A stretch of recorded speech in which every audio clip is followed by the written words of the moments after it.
अशोक जंगल में कुल्हाड़ी लेकर लकड़ियां काट रहा था। चारों ओर घना अंधकार और सन्नाटा पसरा हुआ था।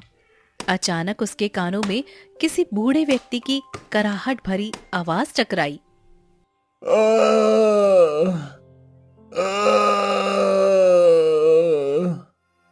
ये कैसी आवाज थी? जहां तक मैं जानता हूँ इस घने जंगल में मेरे अलावा और कोई नहीं आता। फिर ये कौन करा रहा है? वह चारों ओर नजर दौड़ाने लगा। उसने देखा कि कुछ दूरी पर तालाब के पास एक घने वृक्ष के नीचे एक साधु को लेटाया हुआ था। साधु अत्यंत कमजोर और पीड़ा से करहा रहा था। अशोक तुरंत दौड़कर उनके पास जाता है। साधु महाराज, क्या हुआ? आपको इतनी पीड़ा क्यों हो रही है?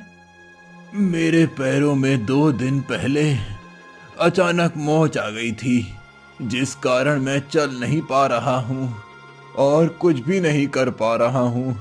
मुझे बहुत तेजी से प्यास लगी है। क्या तुम मुझे पानी पिला सकते हो? मेरे सामने तालाब है साधु महाराज, मैं अभी आपको पानी पिलाता हूँ। ठहरो, इस तालाब से पानी निकालने से पहले मेरी एक बात ध्यान से सुन लो। ये तालाब शापित है। यदि तुम यहाँ से पानी लाओगे तो मेरी प्यास तो बुझ जाएगी, लेकिन तुम शापित हो जाओगे। या तो तुम्हारी मृत्यु हो जाएगी या तो फिर तुम जलकर राख हो जाओगे। तो फिर बताइए, यहाँ दूसरा तालाब कहाँ मिलेगा? इस घने जंगल में मीलों दूर तक कोई दूसरा तालाब नहीं है। मुझे बहुत तेज प्यास लगी है। सोच लो, अगर मुझे पानी पिलाते हो तो तुम मारे जाओगे, और अगर मैं प्यासा रहा तो शायद मैं मर जाऊंगा। अशोक दृढ़ स्वर में साधु से बोला। साधु महाराज, अगर इस तालाब का पानी पीने से आपकी प्यास बुझ सकती है तो मैं आपको पानी जरूर पिलाऊंगा, भले ही मैं बचूं या ना बचूं। सोच लो, तुम अपने जीवन का दांव लगा रहे हो। वो जीवन ही क्या जो दूसरों के काम ना आए। साधु अचानक उठकर खड़ा हो गया। यह तुम्हारी परीक्षा थी वत्स। मैं लंबे समय से देख रहा हूँ कि तुम इस जंगल में लकड़ियां काटने आते हो। क्या तुम लकड़हारे हो? नहीं, मैं लकड़हारा नहीं हूँ।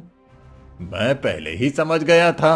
लकड़हारे डर के कारण इस इलाके में नहीं आते। तो फिर तुम कौन हो? मैं तो राजा विक्रम का रसोइया हूँ, उनके लिए भोजन बनाता हूँ, लेकिन लकड़ी लेने जंगल के इसी रास्ते में आता हूँ क्योंकि यहाँ की लकड़ियाँ जल्दी जलती हैं और इनकी आंच भी अच्छी होती है। तुम वास्तव में महान हो वत्स, बहादुर और त्यागी भी। इतना बोलकर साधु अपने हाथ को आड़ी तिरछी दिशा में घुमाने लगा। अचानक उसकी हथेली पर रंग बिरंगे प्रकाश से चमकता हुआ एक पत्थर प्रकट हो गया। साधु वह पत्थर अशोक को सौंपते हुए बोला। इस पत्थर को अपने पास रख लो। ये तुम्हारी तकदीर बदल देगा, लेकिन इसे अपनी जान से भी ज्यादा सुरक्षित रखना। ये किसी गलत हाथों में ना जाने पाए। अशोक पत्थर को अपने हाथ में लेकर महल की ओर चल पड़ा।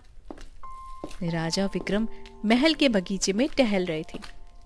तभी अशोक महल के द्वार से अंदर आ पहुंचा। अशोक, आज आने में इतनी देर कैसे हो गई? महाराज, मैं जंगलों में थोड़ी दूर तक लकड़ियां काटने चला गया था। तभी मंत्री जगन्नाथ वहां पर तेजी से आ पहुंचे। महाराज, महाराज, बुरी खबर है। राजकुमारी रुक्मणी का विवाह जिस राजकुमार से तय हुआ था, उसके पिता ने यह संबंध तोड़ दिया है। उसकी हिम्मत कैसे हुई? इससे मेरी प्रतिष्ठा को ठेस पहुंचेगी। महाराज, आप सही कह रहे हैं। आसपास के राज्यों में निमंत्रण पत्र भेजे जा चुके हैं। अगर लोगों को पता चलेगा कि विवाह टूट गया है तो सब आप पर हंसेंगे महाराज। राजा विक्रम कुछ देर सोच में पड़ गए। अचानक उनकी नजर अशोक पर चली गई। उसके चेहरे पर रहस्यमयी मुस्कान उभर आई थी। चिंता मत करो, विवाह तय समय पर ही संपन्न होगा। लेकिन किससे महाराज? तुम्हारे सामने खड़ा ये युवक अशोक। पर ये तो रसोइया है। मैं जानता हूँ, लेकिन ये परिस्थितियों की वजह से रसोइया बना है। इसकी आंखों में बुद्धिमानी और साहस दिखता है। कठिन समय में मैं इससे सलाह भी लेता हूँ। मेरी पुत्री का विवाह अशोक से ही होगा। महाराज, यदि आपकी आज्ञा हो तो एक बार राजकुमारी से भी पूछ लें। राजा विक्रम सहमति में सिर हिलाते हुए तुरंत राजकुमारी रुक्मणी के कक्ष में चले गए और उन्हें सारी स्थिति बताने लगे। पिताजी, मैं आपका निर्णय स्वीकार करती हूँ। आप जिससे भी मेरा विवाह करना चाहेंगे वही मेरे लिए योग्य होगा। कुछ दिनों बाद अशोक और रुक्मणी का भव्य विवाह संपन्न हो गया। अगले दिन अशोक अपनी जेब से वह पत्थर निकालकर मुस्कुराते हुए देखते हुए बोला, साधु महाराज ने सही कहा था, मेरी तकदीर के सितारे बदल गए। तभी राजा विक्रम वहां पर आ पहुंचे। अशोक, अब मेरा मन इस संसार से हट चुका है। मैं जंगल में तपस्या करने जा रहा हूँ। आज से तुम केशव नगर के राजा हो। इतना कहकर राजा विक्रम वहां से चले गए। उस दिन से अशोक राजा अशोक बन गया। कुछ वर्ष बाद रानी रुक्मणी अपने कक्ष में लेटी हुई थी।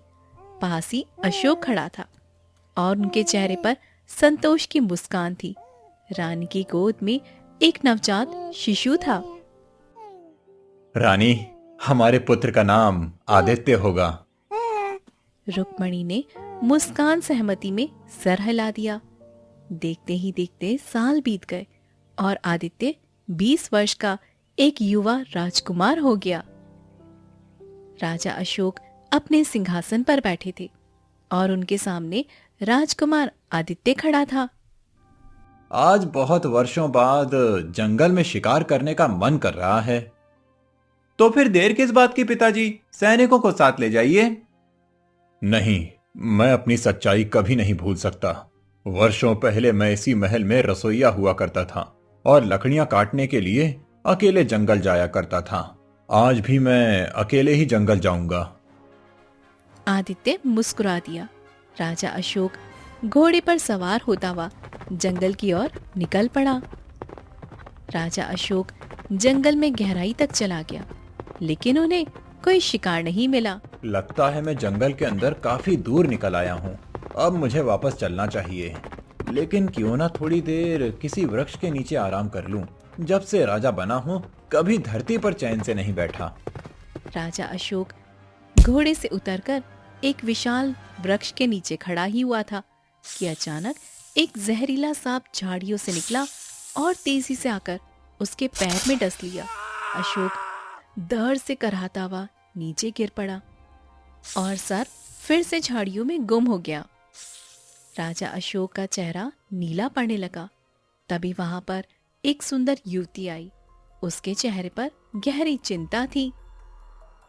महाराज, आपका चेहरा देखकर तो ऐसा लग रहा है जैसे किसी सर्प ने आपको डस लिया है। तुम सही कह रही हो।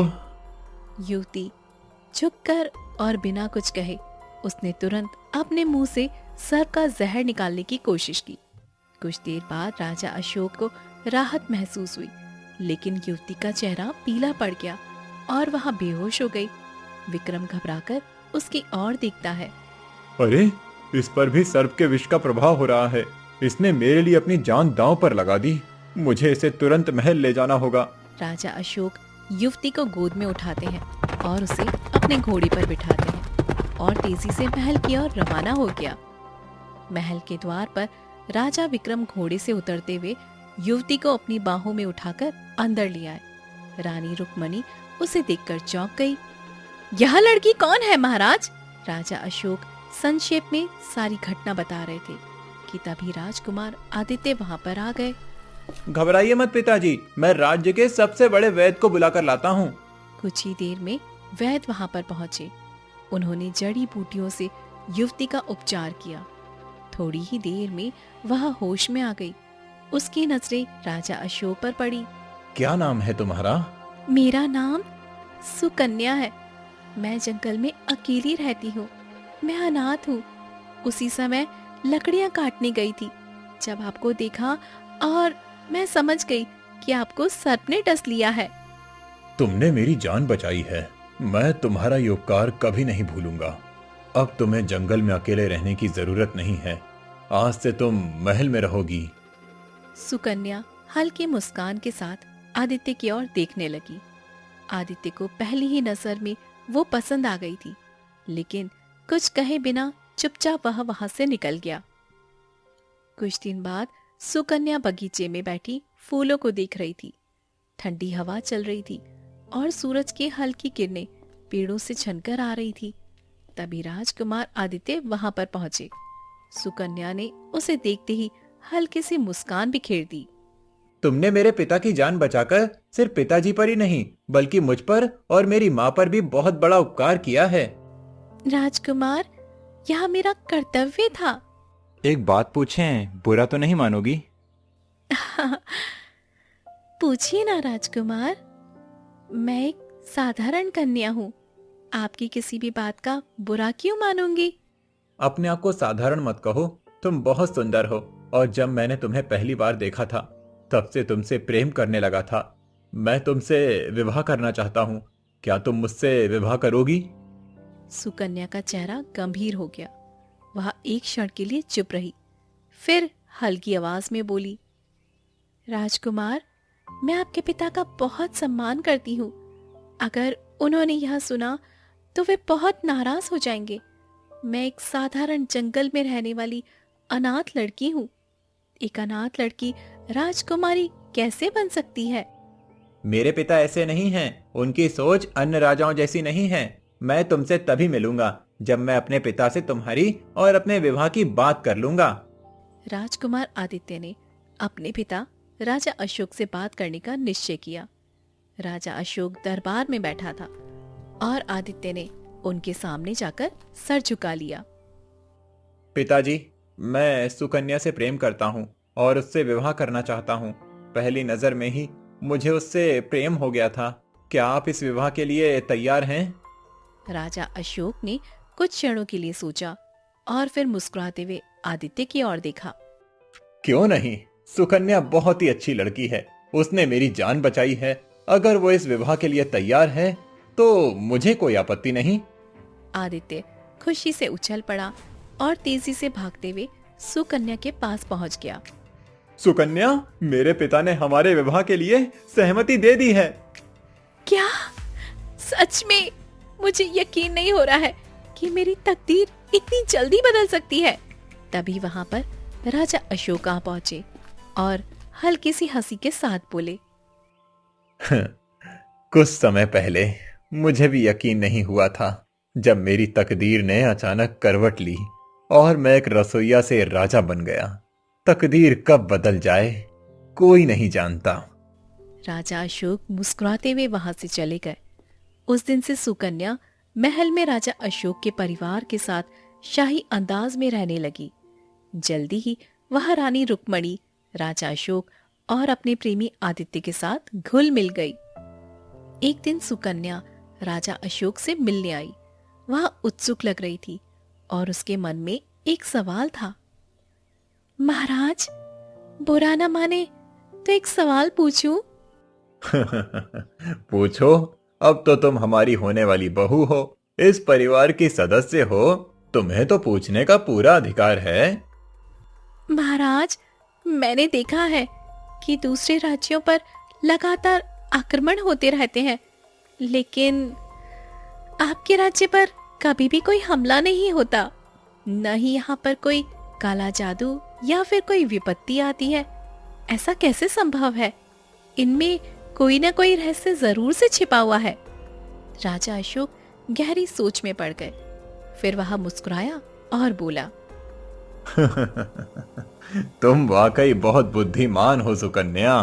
तुम्हारे इस सवाल ने सिद्ध कर दिया कि तुम केवल सुंदरी नहीं बल्कि बहुत तेज दिमाग की भी हो। ये रहस्य मैं किसी को नहीं बताता, लेकिन ना जाने क्यों मैं तुमसे इतना प्रभावित हुआ हूँ कि तुम्हें बताने का मन कर रहा है। राजा अशोक सुकन्या को महल के एक गुप्त कक्ष में ले गए। उसने एक छोटा सा डिब्बा खोला जिसमें एक रहस्यमयी पत्थर रखा था। पत्थर विचित्र किरणों से जगमगा रहा था। सुकन्या विस्मय से उसे देखने लगी। यह क्या है महाराज? यह पत्थर तो बहुत ही विचित्र दिख रहा है। ये हमारी राज्य की सुरक्षा का सबसे बड़ा रहस्य है।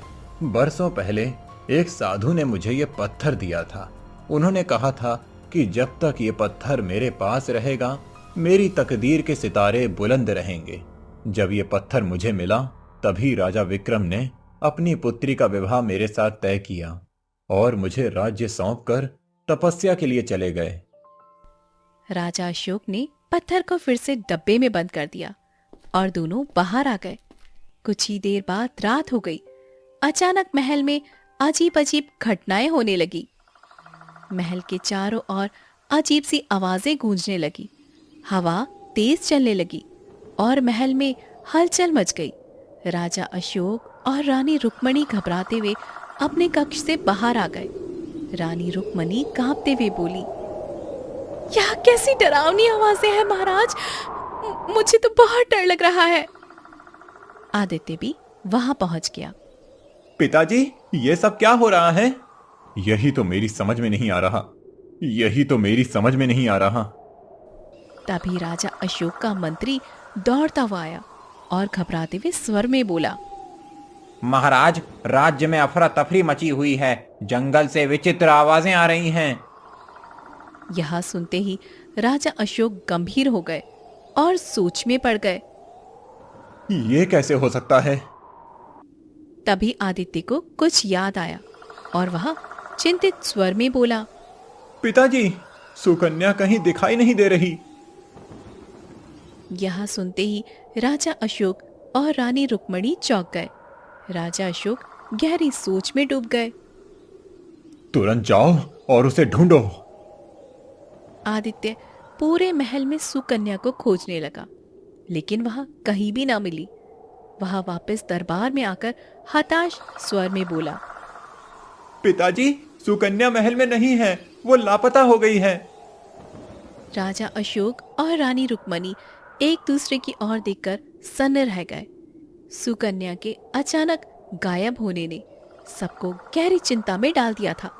तभी राजा अशोक को कुछ याद आया और वह गुप्त कक्ष की ओर दौड़ने लगे। कुछ ही देर में वह गुप्त कक्ष में पहुंच गया और उसके पीछे पीछे राजकुमार आदित्य और रुक्मणी भी पहुंच गए। राजा अशोक ने जैसे ही लोहे के डिब्बे को खोला तो वह खाली था। चमत्कारी पत्थर गायब हो चुका था। राजा अशोक का चेहरा क्रोध और चिंता में भर गया था। पिताजी, क्या हुआ? इस डब्बे में मैंने साधु महाराज का दिया हुआ चमत्कारी पत्थर रखा था। ये वही पत्थर था जिसने अब तक हमारे राज्य को हर विपत्ति से बचाया था। ये पत्थर एक वरदान की तरह था, लेकिन अब ये यहाँ नहीं है। रानी रुक्मणी के चेहरे पर चिंता के भाव आ गए। इस रहस्य के बारे में सिर्फ हम तीनों को ही पता था ना, फिर इसे कौन चुरा सकता है? मैंने कुछ देर पहले ही सुकन्या को इस रहस्य के बारे में बताया था और अब ना सिर्फ ये पत्थर बल्कि सुकन्या भी लापता है। नहीं, ये सच नहीं हो सकता। सुकन्या ऐसा क्यों करेगी? सुकन्या का अचानक अदृश्य हो जाना और इस पत्थर का चोरी हो जाना, ये सब एक ही साजिश के हिस्से हैं। हमें तुरंत जंगल जाना होगा। राजा अशोक और राजकुमार आदित्य घोड़े पर सवार होकर जंगल की ओर बढ़ चुके थे। गहरी रात थी। चांद की हल्की रोशनी पेड़ों की टहनियों से छनकर नीचे आ रही थी। तभी राजा अशोक की नजर एक घने वृक्ष के पीछे एक साई पर पड़ी। उसने तुरंत तलवार खींच ली। कोई भी हो, पेड़ के पीछे छिपे रहने का कोई फायदा नहीं है। सामने आओ। पेड़ के पीछे से सुकन्या बाहर निकल आई। उसके चेहरे पर एक अजीब सी रहस्यमयी मुस्कान थी। वह ठहाका मारकर हंसने लगी। मुझे पता था कि तुम यहाँ जरूर आओगे राजा अशोक, लेकिन तुम यह नहीं जानते थे कि यहाँ आने का मतलब क्या है। अब तुम यहाँ से कभी भी जिंदा नहीं जा सकोगे। तुम कौन हो? अगले ही पल सुकन्या का चेहरा विकृत होने लगा। उसकी आंखें चमक उठी, दांत नुकीले हो गए और उसकी आवाज डरावनी हो गई। मैं एक डायन हूँ। तुम्हारे राज्य में सीधे प्रवेश नहीं कर सकती थी, क्योंकि इस पत्थर की शक्ति ने मुझे रोक रखा था। लेकिन जैसे ही मैं तुम्हारे महल में पहुंची, मैंने तुम्हें धोखा देकर इस पत्थर को अपने कब्जे में कर लिया। अब मैं तुम्हारे राज्य को धीरे धीरे नष्ट करूंगी। ये सच नहीं हो सकता। तभी अचानक रंग बिरंगी रोशनी में साधु महाराज प्रकट हो गए। उनके चेहरे पर गंभीरता थी। पापिनी, तूने पत्थर को चुराया नहीं, बल्कि अपने अंत को बुलाया है। क्या मतलब? ये पत्थर कोई साधारण वस्तु नहीं है। इसे कोई भी पापी जीव लंबे समय तक नहीं पकड़ सकता। अगले ही पल सुकन्या की चीखें गूंज उठी। उसके शरीर में आग लग गई और वह तड़पते हुए जलकर राख बन गई। पत्थर नीचे गिर पड़ा। साधु महाराज ने वह पत्थर उठाकर राजा अशोक को सौंप दिया। इस पत्थर की रक्षा करो अशोक, और याद रखना, जंगल में किसी भी अजनबी पर भरोसा मत करना। आपकी आज्ञा साधु महाराज। बरसों पहले जब मैंने ये पत्थर तुम्हें सौंपा था, तभी से मैं इस डायन की तलाश में था। जब मैंने पहली बार तुम्हें देखा तो तुम्हारी अच्छाई से प्रभावित हुआ और तुम्हें इस पत्थर का संरक्षक बनाया। इस पत्थर के कारण ही तुम केशव नगर के राजा बने। ये पत्थर जब तक महल में सुरक्षित था, तब तक इसके चारों ओर एक शक्तिशाली सुरक्षा घेरा बना रहा, जिससे कोई भी दुष्ट शक्ति राज्य में प्रवेश नहीं कर सकी। लेकिन जब सुकन्या डायन ने तुम्हारे शरीर का जहर निकाला, तो उसने तुम्हारे शरीर का थोड़ा सा खून भी पी लिया। वो तुमसे जुड़ गई और तुम स्वयं उसे अपने हाथों से लेकर अपने राज्य की सीमा के अंदर प्रवेश कर गए और महल तक ले गए। सर्प का डसना और सुकन्या का शरीर नीला पड़ना, ये सब सुकन्या की योजना का हिस्सा था। इतना कहकर साधु महाराज रंग बिरंगी रोशनी के साथ वहां से विलीन हो गए। राजा अशोक ने श्रद्धा से पत्थर को उठाया और उसे अपने पास सुरक्षित रख लिया। राजा अशोक और राजकुमार आदित्य महल में लौट आए। सबने राहत की सांस ली। राज्य में पुनः सुख और शांति लौट आई।